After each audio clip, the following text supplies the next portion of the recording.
Et si je vous disais qu'il existe dans Black Clover des endroits où la magie est si dense qu'elle peut soit faire de vous un monstre de puissance, soit vous tuer. Aujourd'hui, on va parler des zones à haute densité de mana, ce qu'elles sont réellement, pourquoi elles sont si dangereuses, quels avantages elles offrent aux mages assez faux pour s'y aventurer. Bien sûr, on parlera de l'exemple parfait Mereoleona Vermilion, la reine incontestée de ces territoires extrêmes. Installez-vous bien, on plonge dans les régions où la magie devient sauvage.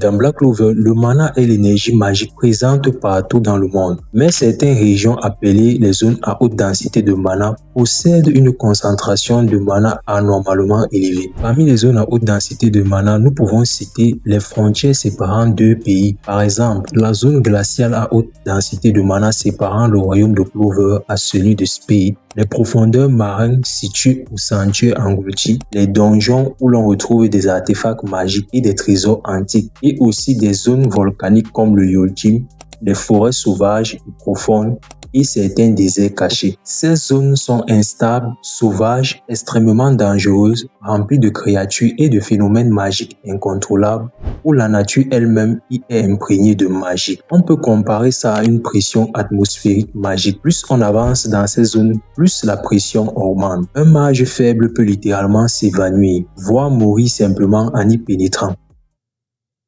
Alors pourquoi y aller?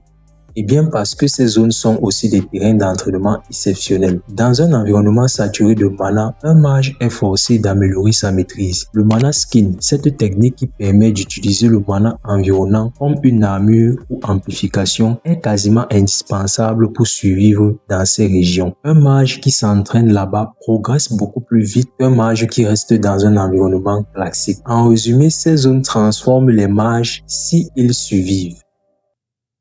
Mais tout n'est pas bénéfique dans ces zones à haute densité magique. Un mage insuffisamment préparé qui ne maîtrise pas pleinement son mana skin s'expose à une mort quasi certaine. La pression magique constante y écrase le corps et l'esprit, tandis que des créatures d'une puissance extrême parfaitement adaptées à ces environnements représente une menace permanente. Dans un tel milieu, la moindre perte de contrôle de sa magie ne pardonne pas. Ce ne sont pas des terrains d'apprentissage, mais des lieux où seule la maîtrise absolue permet de survivre. Mereoleona est probablement le meilleur exemple des bienfaits de ces zones à haute densité de mana. Elle a volontairement quitté le royaume de Clover pour vivre et s'entraîner dans des régions magiques extrêmes. Résultat, elle a gagné une résistance physique hors norme, une maîtrise exceptionnelle du mana zone, une puissance brute qui rivalise avec les capitaines les plus puissants et une adaptation totale aux environnements hostiles. Contrairement à beaucoup de mages nobles qui comptent sur leur talent naturel, Mereoleona a forgé sa puissance dans la difficulté. Les zones à haute densité de mana n'ont pas seulement renforcé sa magie, elles ont renforcé son mental. Sans ces zones, elle ne serait probablement pas devenue ce monstre de combat capable d'affronter des elfes au mana surpuissant et des démons de haut rang. Conclusion, les zones à haute densité de mana dans Black Clover sont donc bien plus que de simples lieux dangereux. Ce sont des accélérateurs de puissance, des filtres naturels qui séparent les mages ordinaires des véritables élites. Un mage qui s'entraîne là-bas et parvient à survivre à ces zones à haute densité de mana peut au final développer son potentiel magique, lui faisant passer d'un mage faible à quelqu'un de très puissant. Si cette vidéo vous a plu, n'oubliez pas de vous abonner à la chaîne, liker la vidéo